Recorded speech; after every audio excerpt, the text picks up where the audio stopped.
And we are live on Facebook. Great. Welcome everyone to the COVID-19 communityresources.com town hall meeting powered by the Center for Closing the Health Gap. And tonight we are partnering with the Cincinnati, Ohio chapter of the Lynx Incorporated. Your moderators today will be superstar Tropicana from the Wiz, and I'm council member Jan Michelle Lemon Kearney. Now, Tropicana is going to join us in just a few moments, so she'll be with us really soon. You know, we've been dealing with COVID for more than a year, and we know how stressed out we've been. But tonight we're going to focus on our young people. More than 25% of the COVID cases across the country just last week were young people less than 18 years old.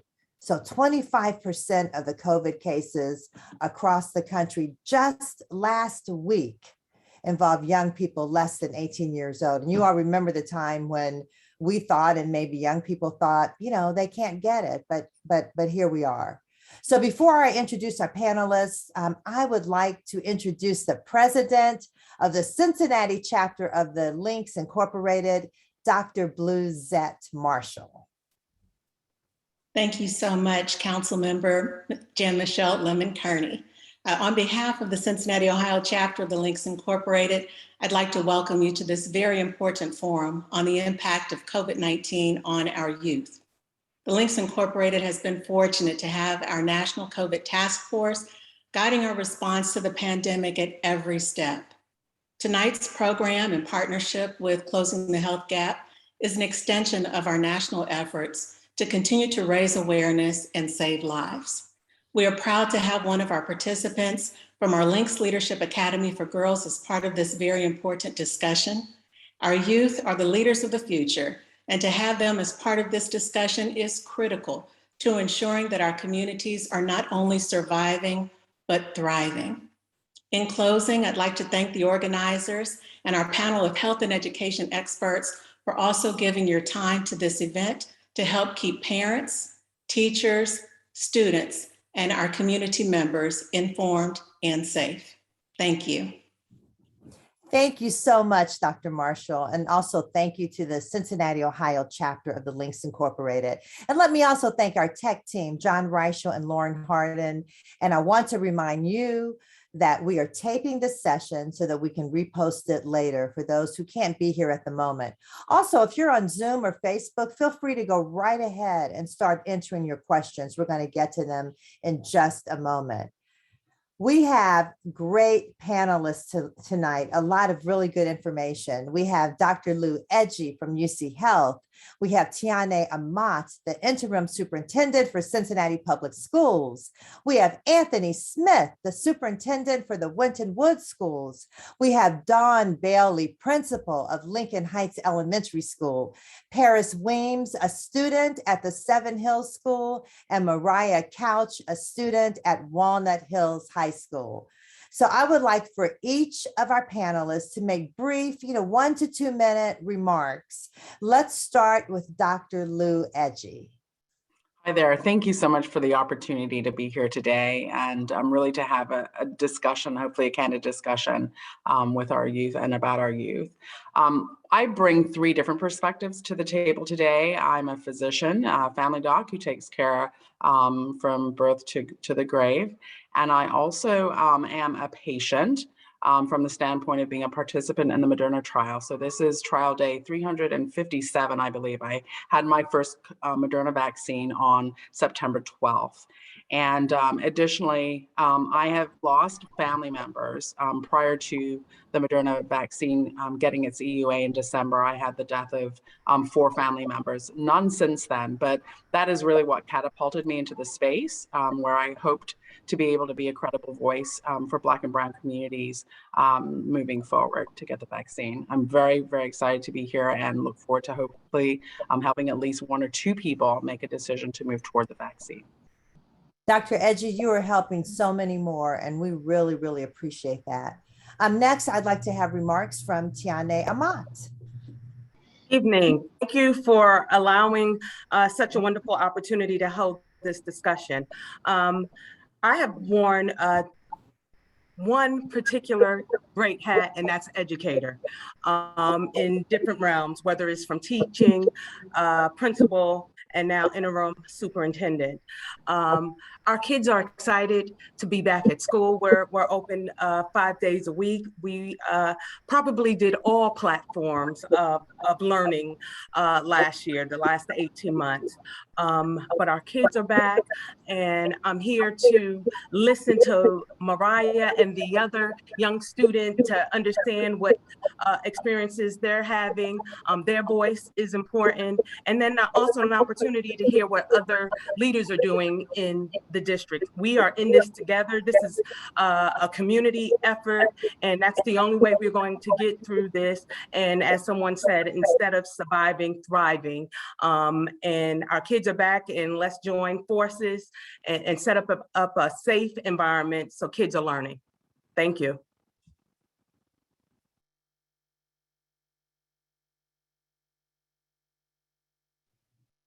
I have to unmute myself. Okay. All right. Thank you so much. Next, let's hear from Anthony Smith. Well, thank you very much for allowing me to be part of it. First of all, I'd like to say kudos to all the superintendents that are working diligently to keep kids in school. We have been fortunate to a certain degree where our first round of vaccine, 80% of my staff received the vaccine, and we were very excited. We've actually had 4 different vaccine clinics, so we're actually up to the mid-90s as it relates to our employees receiving the vaccine, which of course mitigates the whole existence of COVID. One of the things that we were very, very fortunate to do is we partnered with our partner, Mercy Health, and Mercy Health gave us a whole lot of opportunities to make sure that we were using the vaccine and doing it with integrity, because we realized that it was very difficult to try to get young people to talk about receiving the vaccine when the adults were actually missing in action. So I'm absolutely just proud of my district and very, very supportive of any superintendent that's, in the battle with us. And we have actually been wearing masks since last spring, and we are masking every day in our district. So thank you guys very, very much for having me part of the show. Thank you so much. Okay, next we'll hear from Dawn Bailey. Good evening, everyone. It is quite an honor to be amongst greatness here as we share different roles, different experiences, and probably one outcome from everything that's happened since that fateful day when we all closed in March 2020. This is my 29th year as an educator, beginning in Cincinnati Public, being in Middletown, and now being the very proud principal at Lincoln Heights Elementary School for my 8th year in Princeton City Schools. And with all of that experience, I've never done pandemic principaling. And so while everyone thinks we're coming out of this pandemic, we're not. We're just coming out of altered, changed, different learning. And I'm excited to hear from the young people. My students are not of the age where I think they can verbalize how COVID has impacted their lives. Their parents can, as they pull up and eagerly get them out of those cars and back through our doors. But I'm interested in hearing from the young people as well as from my fellow colleagues, both of which I know and love and respect, and I'm happy to see them. It's like a family reunion. One thing that our superintendent, Mr. Tom Burton, who has done an amazing job through this entire process and continues to lead us, he made a statement, don't go back, go better. A lot of people are saying, when things go back the way they were, when things go back, and he said it, and I think he said it very casually and didn't realize how much it stuck out in my brain. We don't want to go back to the practices that led us to a national pandemic. We want to go better. So I'm excited as well to share kind of what's going on, but also hear from others for great ideas as we continue to move forward on this journey. So thank you again for the opportunity. Thank you so much. Okay, let's hear from one of our students, Mariah Couch. Hello, everybody. I would first like to start off by saying thank you for this opportunity. It's very important for adults to give us as young people the chance for our voices to be heard, especially with something that is directly affecting us. So Yes, I'm a student. I'm a senior at Walnut Hills High School, and I'm very excited for this panel and for people to be informed about the important effects and the important things about COVID. So again, thank you. Thank you, Mariah. Okay, our other student, Paris Weems, has joined us. Paris, hi, welcome. Hi, my name is Paris. Once again, yeah, thank you for having me. I'm a senior at Seven Hills, and I think that it's really important to get to this topic because, at my school, it's, not something that everybody agrees about, and I'm really excited. Well, great. We are so happy you're here, and we really are looking forward to focusing tonight on the experiences that young people are having with COVID, because we've talked a lot about adults and all the stress we've gone through. We haven't talked a lot about young people. But that said, let me start by asking our administrators how things have been going. It's been, what, a year and a quarter since we've gone to this altered learning structure. So how are students doing academically and also socially? So that's a question really for Dawn, for Tianay, and for Anthony. Or, we'll go by last names for Miss Bailey, Mr. Smith, and Miss Amat. How about that? So that's a loaded question, and I know we're under time constraints. Our students are doing amazing. What is driving that level of amazement is the excitement to be back.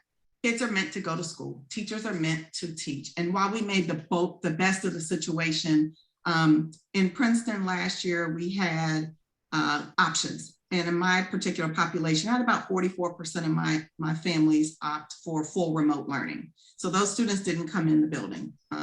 They received direct instruction via Zoom and 80,000 other platforms throughout the day. We had other students that came to school in alternating weeks. And then when they were home a week for remote, and then they were back in the building. To have everybody back and school back as normal or better than it was, the excitement is driving their desire to learn. Where they are academically is where we expected them to be, everywhere. And that's understandable. When you talk about, in August, in September, educators all talk about summer learning loss, summer learning loss. Well, we've now added summer learning loss to a year of altered learning. Even those children that were in the buildings every other week, they still had a shortened day, and it was every other week, and it was just different. There were maybe 10 kids in a class instead of 24. So there were perks to that. But that goes back. I mean, we're coming up on a year and a half of altered learning. So of course, their academic scores and things from beginning of the year testing right now are all over the place. But it gives us an opportunity to fill gaps, to really dig into what did we miss? What did they miss? But overall, they're excited. And so they are embracing, and I think they realize, they can't verbalize it, but academically, like, oh, wait, we lost a whole year. And that's stressful. It's stressful for the educators more than the kids, because we still have state tests, we still have goals, we still have curriculum calendars that we need to meet, and yet kids are missing some skills. So they're excited overall, Jay and Michelle, but they are academically kind of just in lots of different places. Well, thank you so much, Ms. Bailey. Mr. Smith, could you talk a little bit about socially? We heard a lot about depression over this past year, young people being more depressed and more young people just struggling because they were isolated. What's your experience with that effect?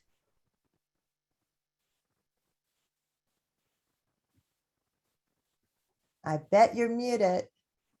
Okay, all right. So we actually ran a very robust summer program.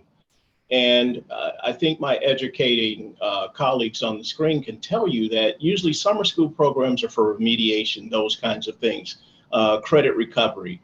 We ran our summer program in a different way. We had quilting, we had dancing, we had fun activities that could really embrace kids to make them feel a part of this, because they've been away from their peers for months.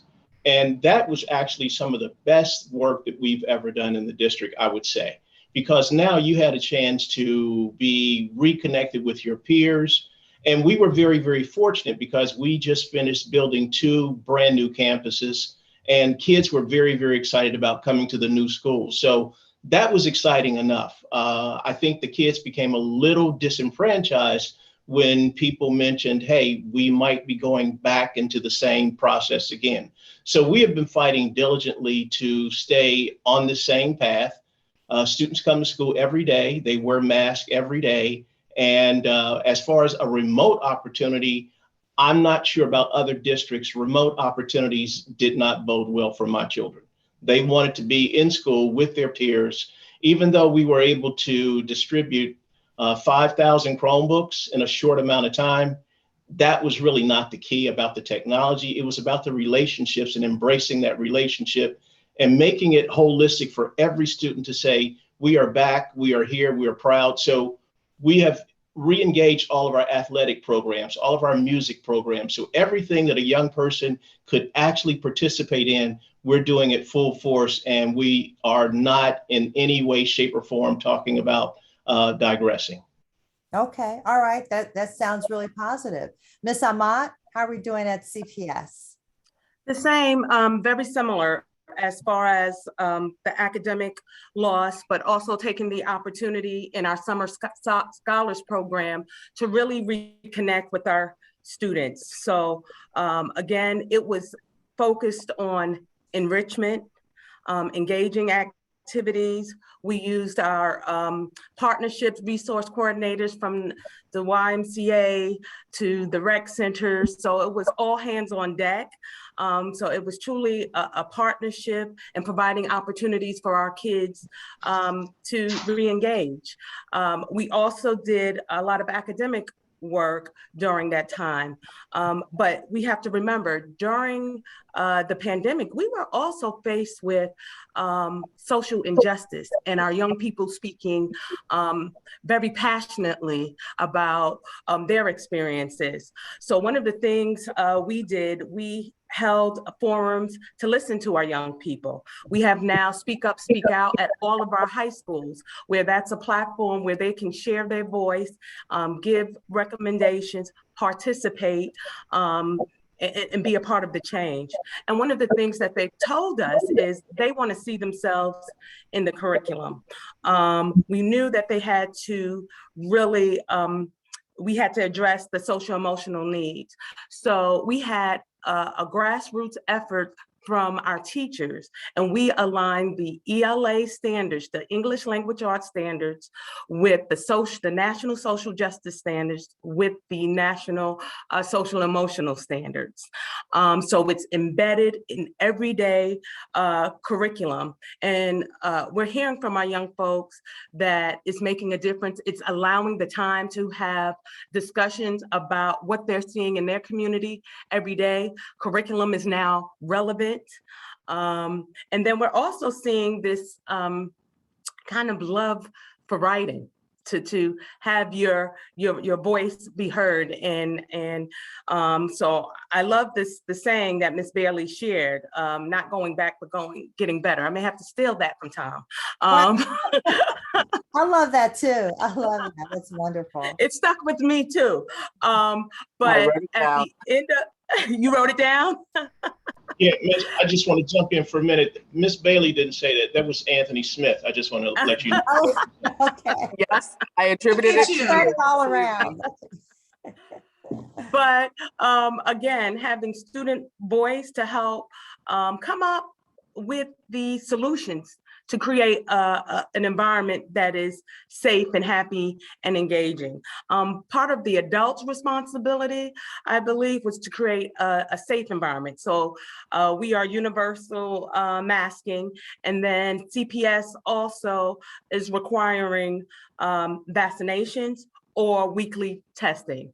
And we have a high percentage of our staff, over 75% of our staff already vaccinated, but we wanna make sure we stay open. We are open now, we wanna stay open. So those practices was put in place, policies by our boards were put in place to ensure that we could stay open as much as possible. All right, thank you so much. Okay, Paris and Mariah, it's your turn. So we've heard from your administrators about how they're evaluating what's going on in schools, but you as the students, what's your experience? What has your experience been this past year? And either one of you, I'll just call Paris, since I called you second before, I'm gonna call you first now. Okay, so I think my experience has been a little bit different because my school is a bit smaller than, Walnut or a lot of the other public schools. So this past year, they've allowed us in person since the beginning of my junior year. And it's definitely been a bit of an adjustment because, we are wearing masks. And last year we did have plexiglass. And there was a point where people were honestly getting COVID like left and right. So I really thought that we were going to end up being virtual again. But right around March hit, and then everyone was getting vaccinated. And then the cases started to slow down. And this year we are wearing masks again. And there aren't as many cases, but there still are a few. And it's just something to get used to. So was that scary when your peers started getting COVID? I was honestly terrified, especially when, some of my friends started getting it. And I really thought, oh, I'm around them, it's going to be me, but I haven't gotten it yet, thank God. I'm glad, yeah. And let me just say, Tropicana is on now. Hey, Tropicana, welcome. Hey, good evening, guys. Doing all right. The gang's all here. Okay, Mariah, tell us about you. How was the last year or so, year and a half for you, year and a quarter? Yes, like you stated before, like when March of 2020 hit, it like completely changed the game. We were expecting to be gone for 2 weeks, and then that turned into a year and a half. And that was very, I don't know, it was very unsettling. And I'm used to like being around my friends, and I wasn't very used to like being so isolated. So that was kind of challenging. Academically, honestly, it was challenging. I am now a senior. And the last time I was in person was, I was a sophomore. So it was just kind of weird, like transitioning back into the building. And like Paris said, Walnut is a bigger school. So there are thousands of kids there. So it was harder for Walnut to set up a plan to go back. And like all the town hall meetings that they had, it was like very back and forth, and it wasn't, it was like very hard. So going back in the building, my junior year, I was not in the building at all. They gave us the option like at the end of the year for us to go back. And me personally, I decided to stay virtual. Although, like I said, it was challenging. I'm a visual learner, and I have to be in front of my teacher. I have to be able to ask a question whenever, like I have to see stuff, hands on. And so that was like very hard for me, especially like my challenging science classes, like where we have to be in the labs and we have to be doing these things ourselves. We had to do them virtually and on the computer, and like, it was different. So for that, it was challenging. But as of now, we are back in the building, and I can give props to Walnut that they are very strict with us wearing masks, and I really appreciate that. And they also like provide you with the mask if you forget it. Like, it's very accommodating. And another thing, like academically, it's way better now. I'm in front of my teachers, I'm with my peers. I have that, that dependence on my peers now to be able to work with my peers instead of like going in breakout rooms. So I would definitely say that in-person learning is far more better than virtual learning, and it's not as challenging, and I'm not isolated. And so, but you said you chose to go virtual. Was that because, as Paris was saying, you were just terrified? Yes. So with me, I was terrified as well, especially in the beginning, just because it was spreading faster. And then I was just being conscious, just because I know there are not others that like are as responsible with me with this virus. And there are a lot of people who aren't taking it seriously. Therefore, there's going to be people in the building who, slack off with wearing the mask. So being around other people who are not as responsible, and then me coming home to my mom and my brother, and then also like being around my grandmother, I was not comfortable going back into the building, compromising my grandmother's health or anyone who I'm coming back home. I don't want to compromise anyone's health. So me staying virtual, yes, it was challenging, but my health and the others like my family's health is far more important than me going back in a building with thousands of kids. Yes. Right. Well, Dr. Edgy, I'd like for you to jump in here because where are we in terms of young people getting vaccinated? Who can get vaccinated? Who can't? And those who can't, when are they going to get vaccinated? So great question. So for Moderna and Pfizer, we are able to go ahead and have folks get vaccinated for 12 and above. The issue that I'm excited about is that 5 to 11 will hopefully be able to be vaccinated in the next 3-4 weeks as far as getting that permission from the FDA. We're hoping, we really are. But in the meanwhile, the biggest thing that is important is to make sure we have a wall of vaccinated adults around children who are not vaccinated. I think that's one of the most important things. And to set up routines for children when you come home, when you get in the car, as to how you handle washing hands and things like that. I think even I'm an educator as well. I have 700 doctors in training that I'm responsible for at the University of Cincinnati Medical Center. And getting into the habits at the very beginning of the pandemic of washing for the full 20 seconds. Yes, we all wash our hands and we scrub for surgeries and things like that, but being very intentional about our safety, I think, are important pieces. That's great. Now, what's the timeline in terms of children under 12 getting vaccinated? Do we we hope that in the next 3 weeks, we should have something that comes out of the FDA that says, yes, we can go ahead and get them vaccinated. Now, folks 6 months and above have been in trials ongoing now for quite a while. So it should be by the end of the year that we should be able to get 6 months and above vaccinated as well. Okay, that's good news. Okay, let me go back to our administrators. So how are families handling the protocols? I mean, I see every day, people fussing about, they don't want to wear the mask, they don't want to get vaccinated, they don't believe in social distancing. How's that going? Ms. Amat, we'll start with you. Overwhelmingly, our families have been really supportive. I think we've been in this for 18 months. So those routines, as the doctor had shared, are in place. And they're holding us accountable. They have really been their child's teacher for the last 18 months, put those routines in place. And our kids came in reminding us of the procedures and asking questions, whether this is 3 feet or 6 feet. So they're very much aware. And I have to really give credit to our families because, again, it's a community effort. Everyone did their part. They're holding us accountable to do our part. Everything from when you first arrive to school and getting on the bus to leaving school and washing your hands, and how we are unmasking and what does that look like during lunchtime, right? So just really asking those important questions, making sure that we keep those safety protocols in place because, again, we want to stay open, and it's everyone's responsibility to ensure that those protocols are in place and that we are following them. Okay, well, that's really good news. Mr. Smith, what about out there with the Winton Woods School District? How are families doing in terms of adhering to the protocols? I think our families believe that there is a real issue as it relates to COVID-19. And I think some of the other panelists mentioned in the beginning, especially the two students, and I applaud them for their leadership, being part of this panel.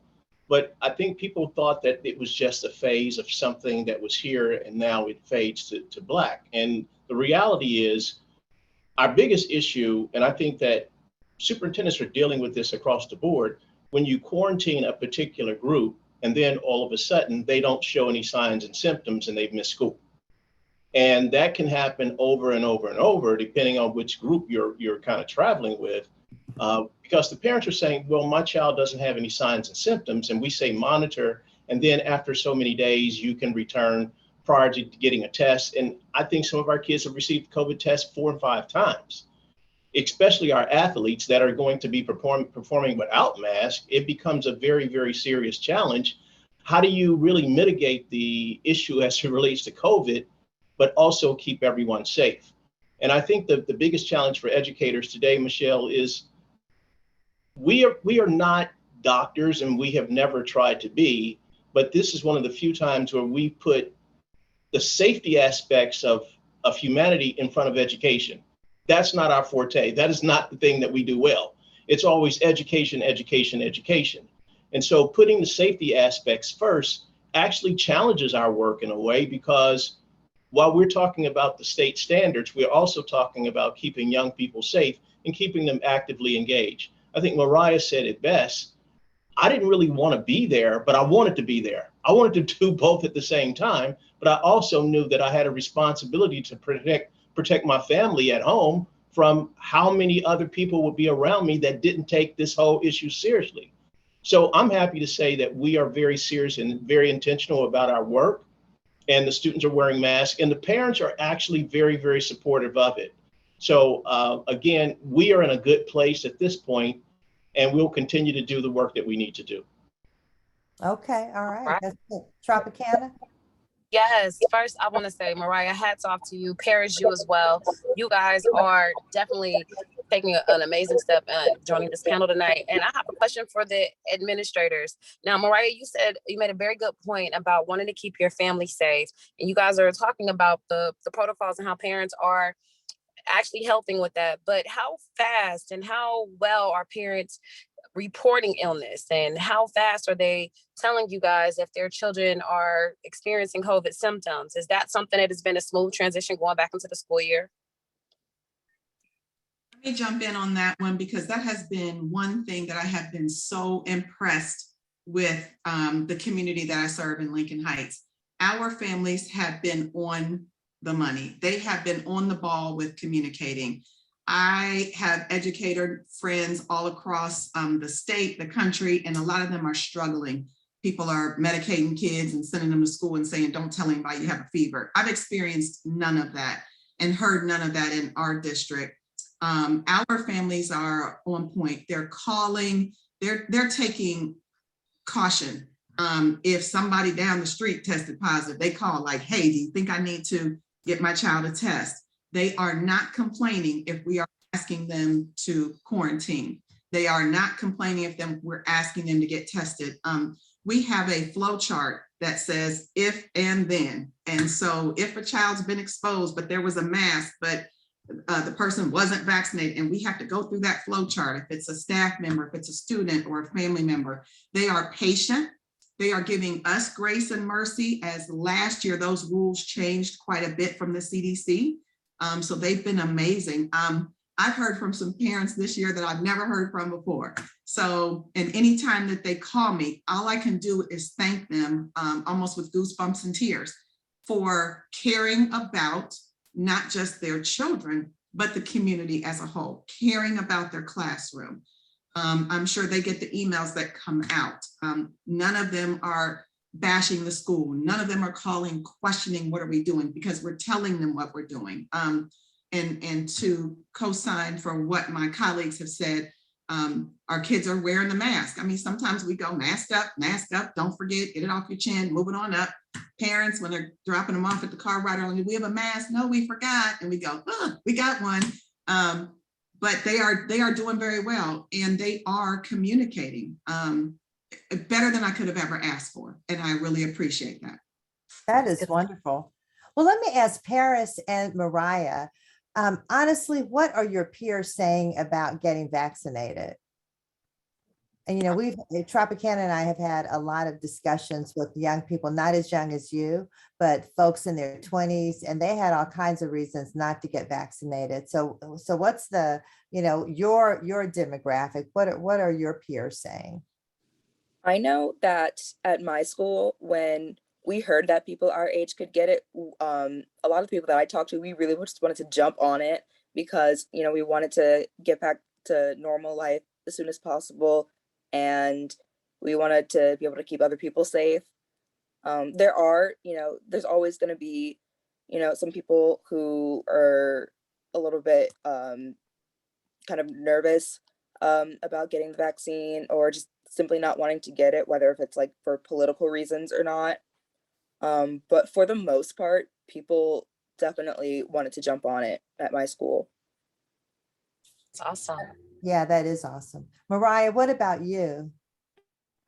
For me, I would say it's pretty much half and half. A lot of people like myself got vaccinated like as soon as we could, and I think a lot of that has to do with like our parents' influence as well. Whether my mom was like telling me to get it or not, like I was gonna like say something like to get it. Yeah, so like one half is just like, why not? Like, I mean, in order to be safe, yes. And then the other half is just like, well, I don't know about this. I don't know about the effects of it. And I just feel like some of those people are maybe people that are just like unaware, maybe. So yeah, it's pretty much half and half, but all around, I feel like it's like more of a positive outlook on getting the vaccine. Okay, that's very encouraging. You know, Dr. Edgy, we still haven't talked about the whole mental health piece. The whole, depression. We heard so much about depression during COVID. How are we doing with all of that? I think there is actually a lot of depression, but also some frustration and anger that we're seeing in healthcare givers and also in folks who have really sort of, they're at the end of the rope. They want to be back to normal. And so one of the things that we get concerned about, especially since, again, I've got students and I have residents who are on the front lines and been taking care of these COVID patients that are positive, very ill and very sick, and a lot of death, and having to deal with things like PTSD. I think for those of us who've lost family members, during COVID, that has been a difficult thing as well. So trying to make sure that there's not suicidality, in any students or any of our patients who have lost family members has been a really important thing. I think keeping in touch, calling folks, picking up the phone and just seeing how they're doing if you haven't heard from them in a while is a really important piece. Absolutely. Tropicana? Love to ask Paris and Mariah. Now, we talk about the stress of COVID and how difficult last year was, but were there any positive takeaways or any skills that you feel like you may have gained from this time away from school or during this pandemic time? I can begin if that's okay. Sure, Mariah, go ahead. That's a good question because I did have to analyze that. Like I'm looking at all this negative, but where's the positive? And for me, there was a lot of positive. Due to the pandemic, we had to social distance and also quarantine. I got to spend a lot of time with my family, like with my mom and my brother, and like I really appreciated that time. And even now that my mom is at work now, and like my brother is at school, I'm at school. Like even with that, we're still pretty close. So that was another thing that I took away from being quarantined. Another thing, I feel like I found myself in a way. Like I got to like focus on myself. Like me being isolated, like it wasn't all negative. Like I got to find myself, focus on myself a lot of self-analysis, I guess. Like me being like by myself and not like being with my peers. It helped me to really like, okay, what do I like? And what do I like doing by myself? And I got to like take care of myself. And, I really appreciated that. So that's only a few things that I'm thankful for the pandemic. Yes. That's awesome. That's a lot to be thankful for, Mariah. Yes, And that's huge. It's some grown people who have not found themselves yet, sis. So good job on that. Paris, would you like to chime in? Do you have any positive takeaways from the pandemic? I do. So similarly to Mariah, I was able to work independently, especially when it came to school and my classes. I was able to work independently, and when it came to being around my friends, I wasn't as much, I wasn't as dependent on them. And specifically when COVID first hit and COVID first shut everything down, when I spent a lot of time at home, I spent a lot of time hanging out with my sister because she was in college in Chicago and they went virtual. So she came back to live with us, and we just spent like a lot of time together. So that was really good. That's awesome. That is awesome.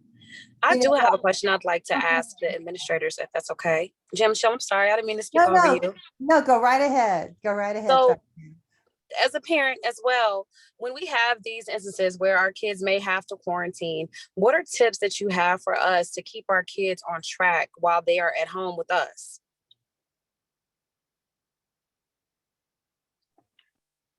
jump in. For Cincinnati Public Schools, because of the quarantine, we really made full use of Schoology. That is our learning platform. We have kept that in place as a learning tool. So assignments are on there, the goals and the objectives are on there, so kids do not have to miss out on work. I would also say, depending on the age, we have so many resources. So part of using the ESSER funds, we've hired reading and maths specialists. So getting a hold of, so maybe the teacher is teaching, but there is an adult available who can contact you and say, hey, these are some things that you can work on at home, or setting up a Zoom meeting. So it may not be the child's teacher, but there are more adults on staff to support and help. At the high school level, one of the things we noticed, ODE just released a report on the effects of the pandemic. And of course, chronic absenteeism went up, and there was huge declines in achievement. So the thing that I would say there is definitely reading. Anytime you can pick up a book, read. Anytime that, and when I say reading, I'm also talking about literacy, language, talking to your child, having conversation and dialogue with your child. We've seen a lot of gaps in literacy. That's one of the reasons why we hired those people. The other part is counselors at the high school. They are available. So people who do not have what we call a caseload are available to help families at home, but we are keeping the assignments on our Schoology platform so students have access. One of the things that we've heard outside of, and I love that, Mariah and Paris, about connecting with families. And we also heard on the academic side that their technology skills went up. So what we noticed in that report for ODE, our younger learners really declined academically, but our high school students actually maintained. They actually maintained. They were agile. They were already familiar with a lot of the technology. So depending on the age of the students, but for CPS data, our high school students really had those skills, accessed the work, and kept on going. For our younger learners, we're gonna have to be more hands-on and partner up and use all of our resources if they're home and quarantined. Thank you. Would anybody else like to chime in on that question? I see Mr. Smith unmuting. There you go. Tropicana, I do have to say something, and the two nice young ladies may not have wanted to talk about it, but I do have to give a positive attribute to, even though I love seeing kids in school every day, I have two granddaughters that attend Winston Woods, and they're cheerleaders and they're very nice girls. But not having them around boys for 18 months was not a bad deal for me, okay? That worked out really well because I wanted them to focus on their academics. And I know people may not want to talk about that part, but I'll talk about that part every day, that being able to focus, and I know the young lady mentioned she was able to find herself and be able to relate with her own issues and instances. I think that was very, very powerful. The other part is we are already positioned now, depending on when we get the word from the CDC or ODH, that the November 5th is already our date to receive the booster if that goes into effect. So we're actually trying to forge ahead in every way that we can and also encourage young people to get the vaccine. And I am absolutely thrilled that our parents are sticking with us 100% of the time. We're also part of a New Tech Network because we're a project-based learning district, and our learning management system of Eque is a technology web-based technology platform. So our kids are able to stay engaged with it no matter where they are. They could be out of the country and still stay engaged with our learning style. So we actually forged something a little bit different that keeps us engaged regardless of the pandemic or not. Okay, all right, thank you. So, you know, Tropicana asked a question about the positives, and I love that question. I love the answers. So I don't want to bring you down, but I do want to just point out a few stats here. So as of September 16th, there were more than 5.5 million children who tested positive for COVID, and that's since the pandemic began. But almost 1 million of those cases happened in the past 4 weeks.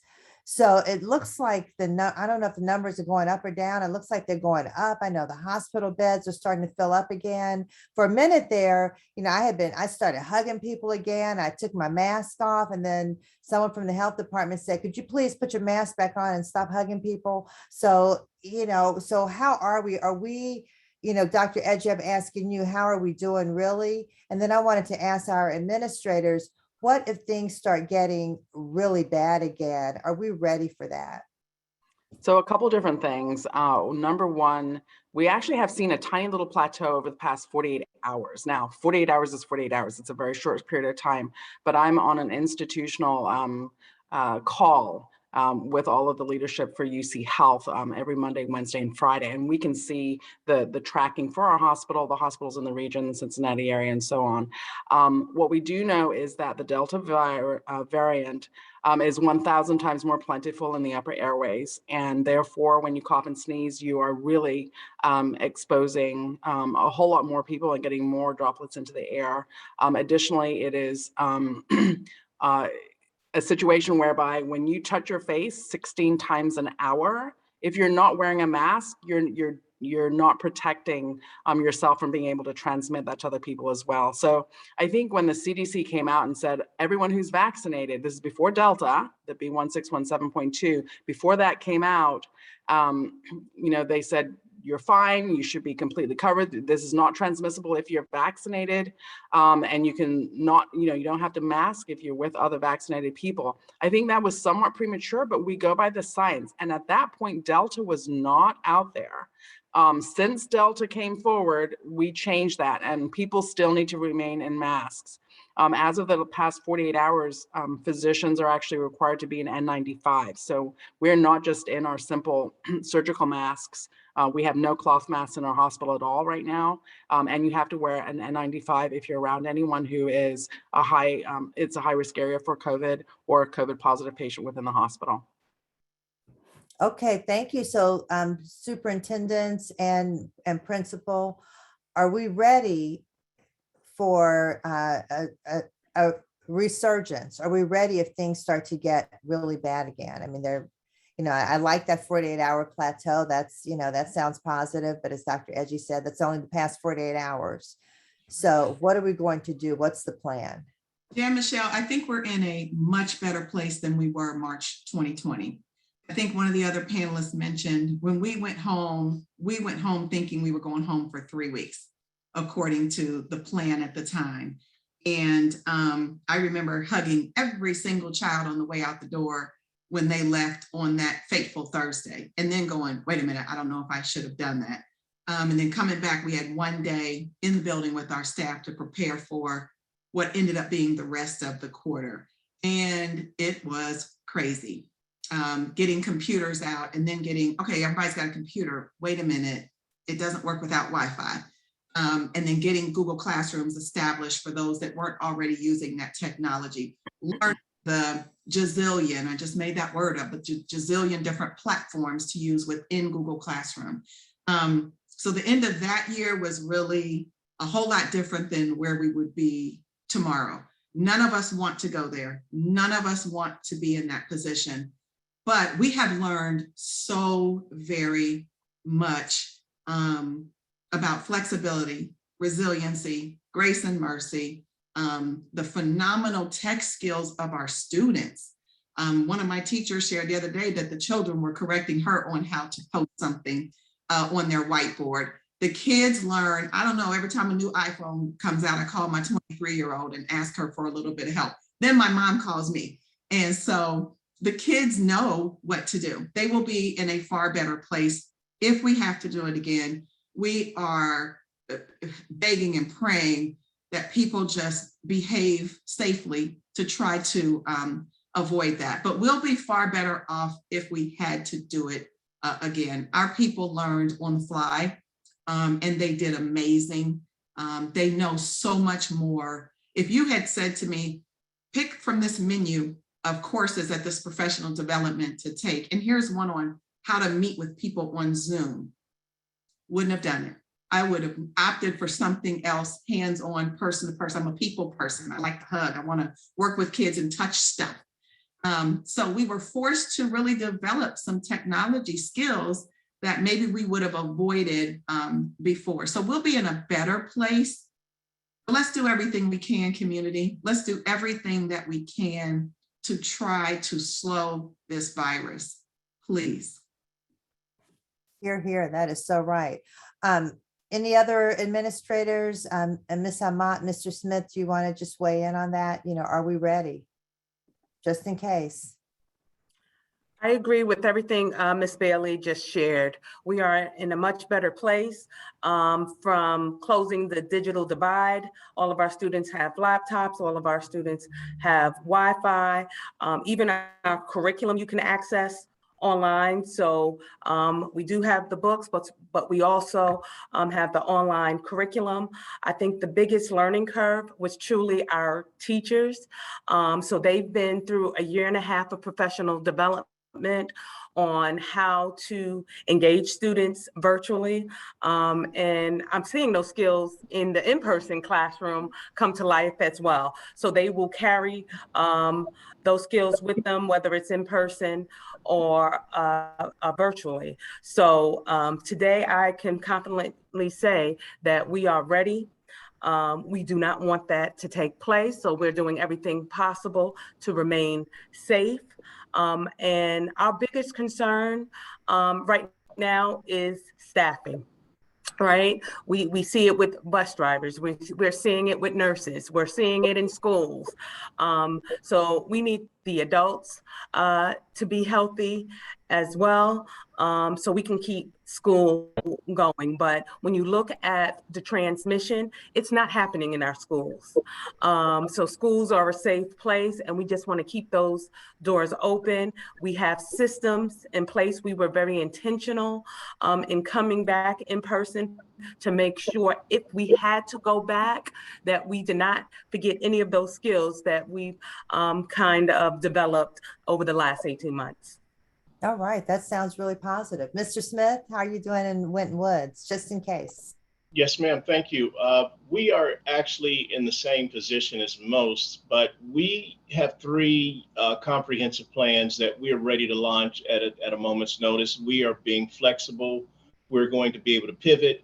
So we have a blended operation if we need to. We have, of course, the virtual experience, and of course, we're living every day with our day-to-day experience. So we're going to keep launching the day-to-day because, as the young ladies mentioned before, the face-to-face interaction with teachers is absolutely a valuable tool that you can't substitute. The virtual experience keeps me going, but they're saying this is not the way that I want this thing to turn out for me. I need to have more engaging time and more personal relationships with my teachers and my peers in order for me to be this holistic child that the doctor talks about. That mental health piece is the part that concerns me the most, because we know what it was like before. And I think the major issue for us is when you've experienced trauma, you don't want the trauma again. So that's the edginess for me. How do we keep this thing moving in the right direction where people are wearing masks and people are receiving the vaccine, and now we have a safer, more dynamic community where we can keep moving forward? Absolutely. And there's some comments in the chat. Elaine Stubblefield, for example, said young children need face-to-face. The data speaks to this, and it's true.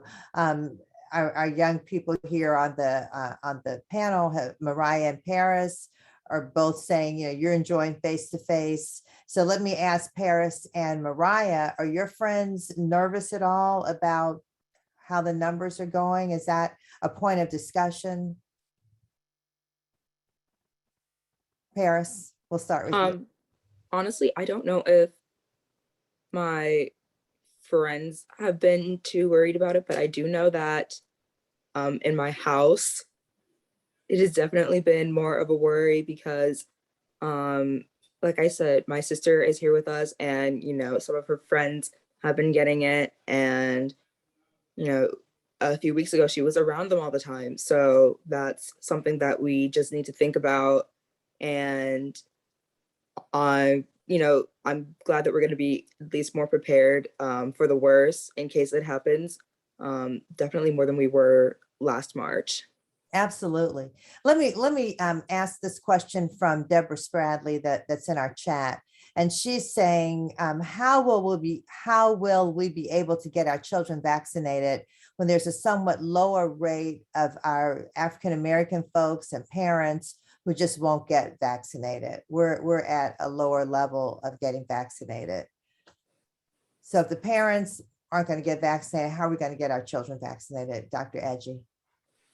You know what? I found over the course of this pandemic that it takes multiple conversations from a position of patience and respect, and to have an offering where people can come back and ask that question. It's sometimes an incremental process to address, the history that leads an individual to that discussion is littered with all kinds of uncomfortable truths, as we all know.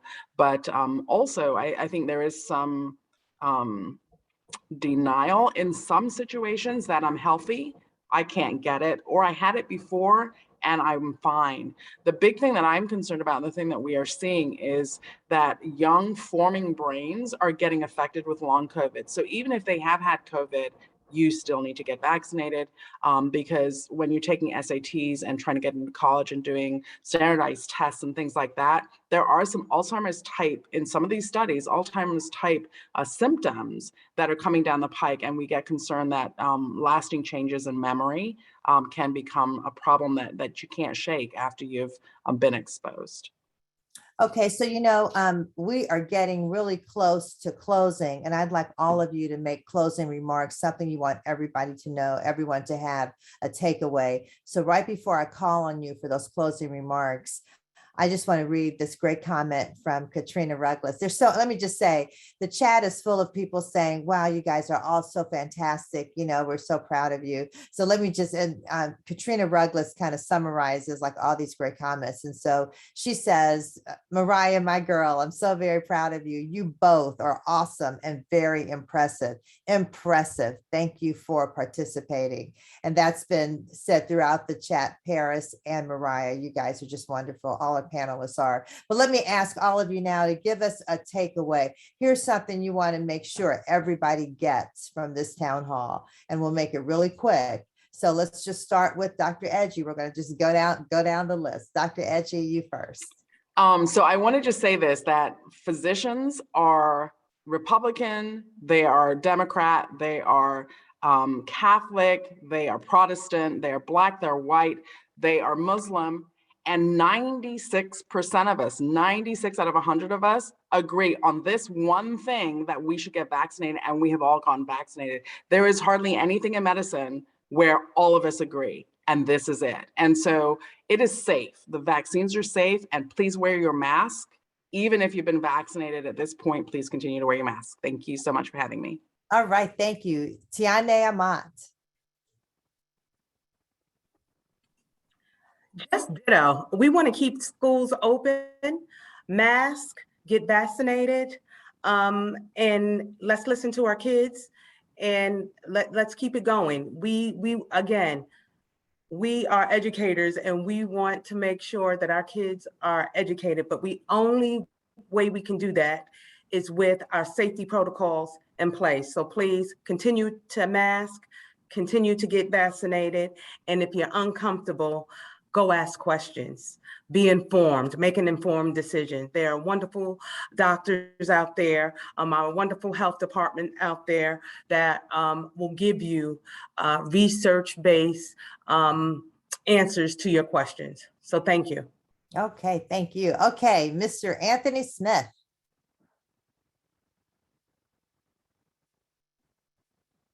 Mr. Smith is muted. Okay, we're going to jump right back to you. Let's go to one of our young people, Mariah Couch.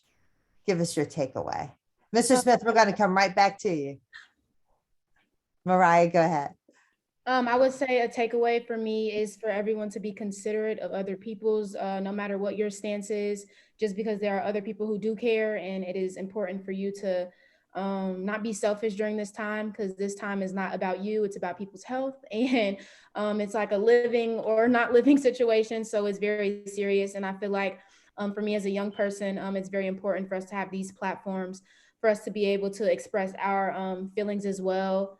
About everything that's going on, given the fact that we want to graduate and have a normal graduation, and we want like a sense of normalcy for the sake of people who care and for the sake of the people who want normalcy, it's very important that you be considerate of others during this time.